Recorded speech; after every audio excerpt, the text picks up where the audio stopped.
शेतीवर, गुराढोरांच्यावर आणि शेतकऱ्याच्या संसारावर झालेला आहे. आपण बघितलं की हल्ली या महिन्यामध्ये सोयाबीनचं पीक हे मोठ्या प्रमाणात घेतलं जातं. काही भागात कापूस घेतला जातो, अन्य पिकं घेतली जातात. पण त्याच्यामध्ये सोयाबीनचं पीक हे एक भरवशाचं पीक असतं. आणि अतिवृष्टीमुळे सोयाबीन किंवा बाकीच्या गोष्टी यांची वाढ झाली, पण फार दिवस वाफ्यामध्ये पाणी राहिलं आणि त्याच्यामुळं सोयाबीन किंवा अन्य पिकं ही कुजून गेली. आणि कुजून गेल्याच्यामुळं त्याच्यापासून जे उत्पादन होतं ते शेतकऱ्याच्या हातात पडलेलं नाही, तो उद्ध्वस्त झालेला आहे. आपण दुष्काळ पाहिला, पण अशी अतिवृष्टी ही यापूर्वी कधी पाहिली नव्हती. आणि ही अतिवृष्टी साधारणतः ज्या जिल्ह्यामध्ये नेहमी कमी पाऊस असतो त्या जिल्ह्यामध्ये ही अतिवृष्टी आहे. त्याच्यामध्ये सोलापूर असेल, लातूर असेल, धाराशिव असेल, जालना असेल, औरंगाबाद, नांदेड, परभणी हे जिल्हे असतील किंवा अलीकडचे अगदी नगरमधला सुद्धा दक्षिण नगर आणि हे सगळे भाग आहेत. या सगळ्या ठिकाणी अतिवृष्टीमुळं अतोनात नुकसान शेतकऱ्यांचं झालेलं आहे. असं संकट ज्यावेळेला येतं त्यावेळेला त्याला मदत करण्याची जबाबदारी राज्य आणि केंद्र सरकारची असते. आणि केंद्र सरकारमध्ये ही नैसर्गिक आपत्ती असली तर त्याला सहाय्य करण्याची एक योजना आहे. पण त्या योजनेतून खाली राज्याच्या मार्फत त्याची अंमलबजावणी केली जाते.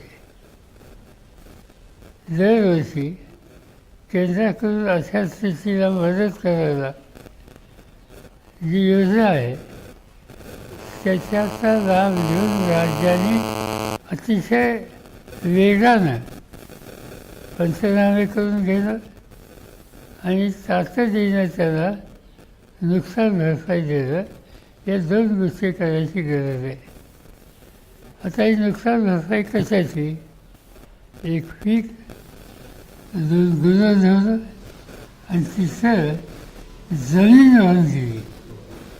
पीक राहतं गेलं तर त्या वर्षाचं नुकसान आहे, पण जमीन त्याच्यावरची माती ही जर वाहून गेली तर कायमचाच त्याचं उत्पादन देण्याचा मार्ग हा थांबलेला जातो. आणि म्हणून यावेळची मदत ही निवड पंचनामे करून पीक गेलं म्हणून करून चालणार नाही. पिकाच्यासाठी मदत करावीच लागेल, पण जमिनीसाठी सुद्धा करावं लागेल. त्याबरोबर आनंद रस्ते ते उद्ध्वस्त झालेले त्यासाठी मदत करावं लागेल. आणि याबरोबरच अनेक ठिकाणी या तक्रारी आहेत आणि वस्तुस्थिती आहे ती गुरं वाहून गेली. त्यामुळे गुरंढोरं गेल्याच्या नंतर उद्याच्याला शेतीला समस्या निर्माण होती. या सगळ्या गोष्टीकडे बघायची आवश्यकता आहे आणि हे काम राज्य सरकारला गतीने करावं लागेल. त्याचं सूत्र पहिल्यांदा पंचनामे करत असताना त्या शेतकऱ्याला विश्वासात घेणं, प्रत्यक्ष त्याच्या पिकाची पाहणी करणं आणि वास्तव असे पंचनामे हे केलं पाहिजे. आणि यानंतर तातडीची मदत आणि कायमस्वरूपाची मदत अशा 2 प्रकारच्या मदती या अभूतपूर्व परिस्थितीवर शेतकऱ्याला देण्याची आवश्यकता आहे. आणि आम्ही अशी अपेक्षा करतो की राज्य सरकार याचा अत्यंत गांभीर्याने विचार करेल. चांगली गोष्ट आहे, काही मंत्री फील्डवर जाऊन परिस्थितीची पाहणी करतात. ठीक आहे, पाहणी केल्याच्या नंतर जे ऑब्झर्वेशन त्यांचं आहे ते लक्षात घेऊन तातडीची मदत करून तो शेतकरी राजा पुन्हा एकदा कसा उभा करायचा या कामावर त्यांनी अधिक लक्ष द्यावं. आणि तरच यातनं हा शेतकरी बळी राजा वाचेल. याचं फार मोठं संकट आहे. सर, आणखी पाऊस सांगितलाय पुन्हा उद्यापासून, उद्या परवापासून सलग 4 दिवस. हवामान खात्याने सांगितले की या 4 दिवसात सुद्धा पाऊस आहे. यावेळीचं वैशिष्ट्य असं आहे की हवामान खाते जे जे सांगतं आहे ते घडतं आहे. म्हणजे अगदी सुरुवातीपासून. आणि पहिला टप्पा मे महिन्याच्या कालखंडात सुद्धा पाऊस पडला आणि सहसा तेव्हा कधी पाऊस नसतो. पण तेव्हापासून आजपर्यंत हवामान खातं यांनी शेतकऱ्याला सावध केले, बेसावध ठेवलेलं नाही. आणि त्यांची जी अंदाजाची माहिती आहे त्याची नोंद सरकारने घेतली पाहिजे.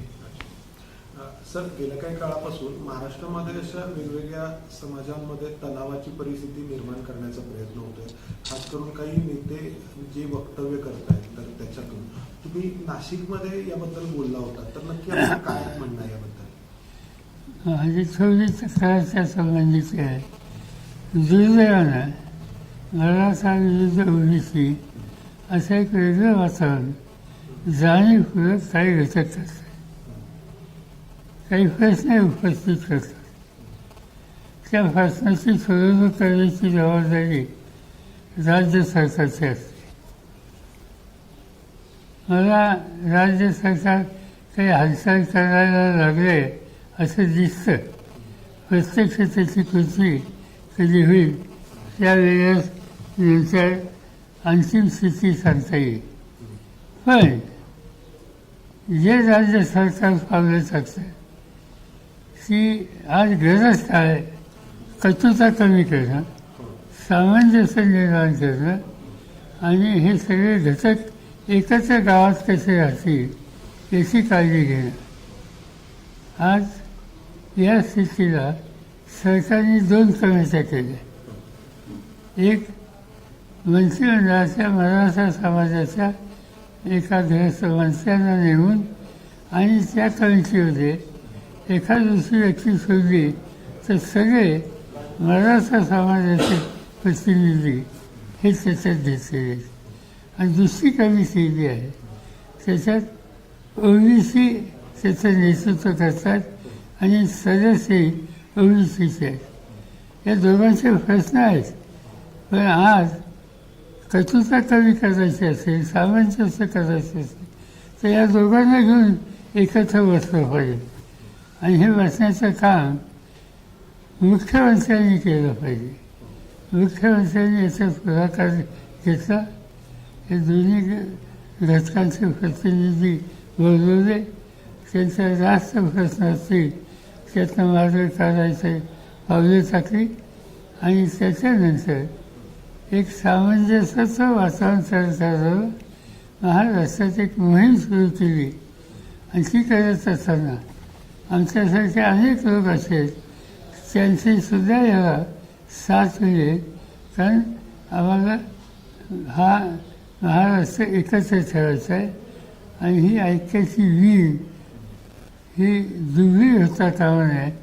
आज ह्याची राज्याच्या दिशेने अत्यंत गरज आहे आणि म्हणून ते वातावरण तयार करायला योग्य ते निकाल राज्य सरकारने घेण्याची आवश्यकता आहे. सर, ऑब्झर्वेशन असं आहे, जर पोलरायझेशन झालं तर ओबीसी मतदार भाजप, त्याला भाजपचा फायदा म्हणून प्रत्येक जातीचे मोर्चे काढून पुन्हा ते वातावरण पेटवलं जाते. ते त्याचा अर्थ असे आहे की प्रत्येक जातीचे मोर्चे सुरू आहे. त्याच्यातनं पुन्हा मागण्या कचूचा शेवटी गावात आपल्याला राहायचं आहे, एकत्र राहायचं आहे. कुणाचे प्रश्न असतील तर गावातल्या राजकारण्यांनी बसून ते सोडवायचे. त्याच्यासाठी एकमेकाच्या विरुद्ध वेगळे मोर्चे काढणे हा मार्ग नाही आहे. पण दुर्दैवानं आज त्या रस्त्यावर जातात आणि सरकार याच्यामध्ये बऱ्याची भूमिका घेते. सर, शेतकऱ्यांच्या बद्दलचा प्रश्न आहे. सातारा जिल्ह्यातल्या कोरेगाव मधल्या शेतकऱ्यांनी त्यांच्या म्हशी विकल्या.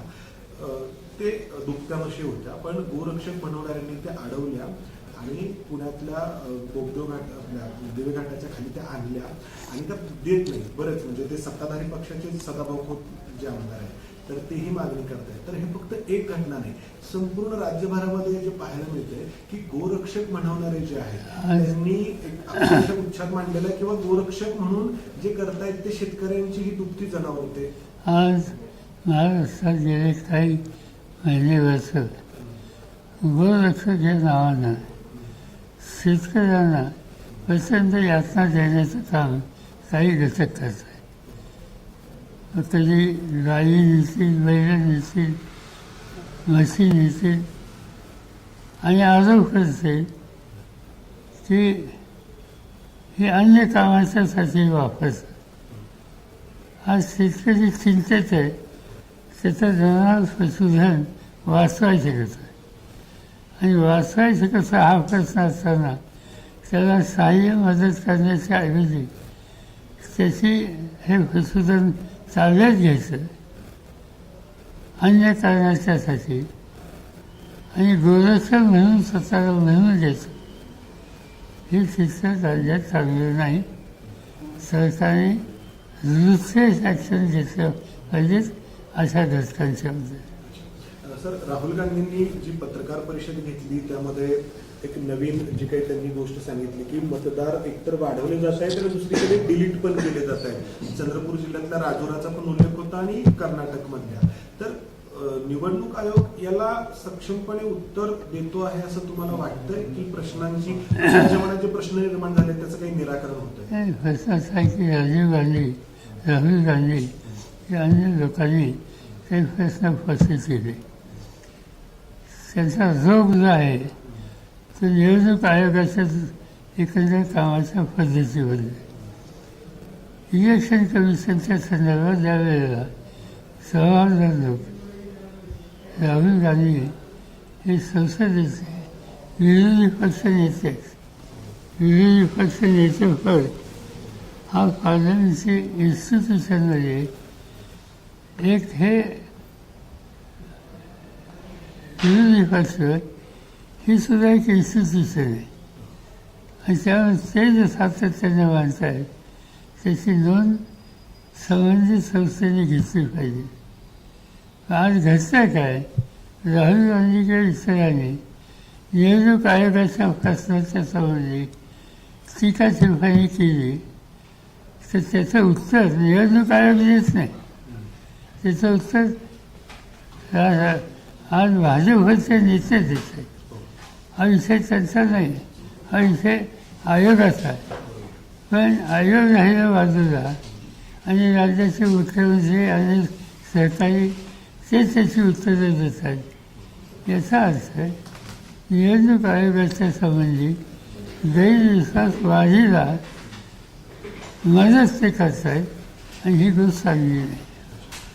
सर, भारत पाकिस्तानमध्ये ज्या काही क्रिकेट मॅच सुरू आहेत एशिया कपच्या माध्यमातून तर त्याची बरीच उलटसुलट चर्चा होती.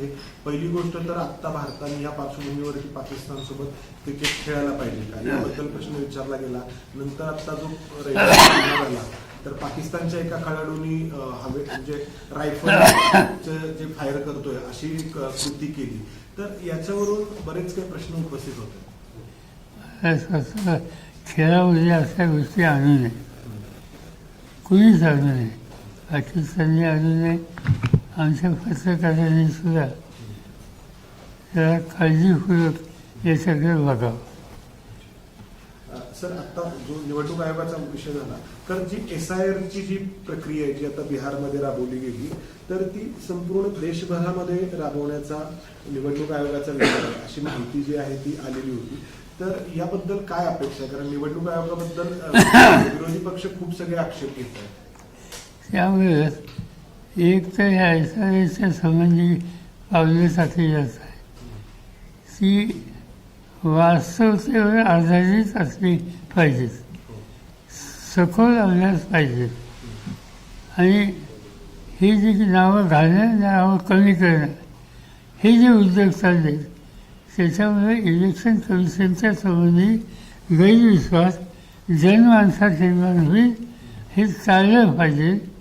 हा विश्वास त्याला धक्का आजपर्यंत कधी लागला नाही. याच वेळी हे चित्र दिसतं आहे आणि त्याचे परिणाम हे चांगले नाहीत याचा कॉग्निझन्स, याची नोंद इलेक्शन कमिशनने घेणं अत्यंत गरजेचं आहे. सर, काही घटक सरकारमधले जाणीवपूर्वक वाचाळ वगैरेसारखे काही वादग्रस्त वक्तव्य करून अटेन्शन ओढून घेतात, पण त्यामुळे महाराष्ट्राची राजकीय संस्कृती पूर्णपणे एकदम खालची पातळी त्याच्या पलीकडे जाते. तुम्ही स्वतः CM साहेबांशी बोललात, जयंत पाटलांचा विषय आहे आपल्याला माहिती. तर काय वाटतंय, काय खरं सरकार काय करेल का ठरवून चालेल सगळ्या गोष्टी?